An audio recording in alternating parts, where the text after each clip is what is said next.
د خدای قانون. ګل پاچا الفت.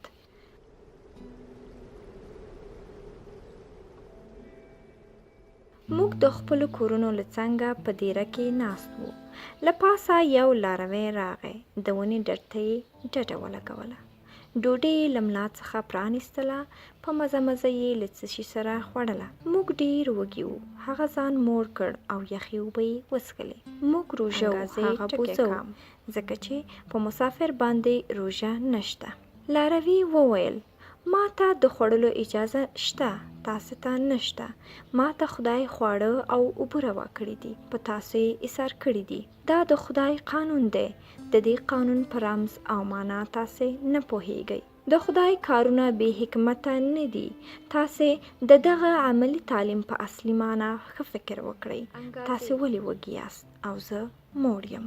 زه په کار او مقصد پسې روان یم، ناست نه یم. زما په ژوند کې درېدل نشته، ځکه ما نه وږی کوي. تاسې ځای پر ځای ناست یاست. ستاسې حرکت لنډ دی، ځکه یې وږي کړئ. تاسې د خدای قانون منلی دی، مګر پوه شوي پرې نه یاست. زه د دې دپاره راوګرځېدم چې تاسې پوه کړم او له لوږې نجات ومومئ. پاڅېږئ، روان شئ او لرې ځای په نظر کې ونیسئ. لوږه او تنده په توقف او سکون کې ده، په حرکت کې نشته.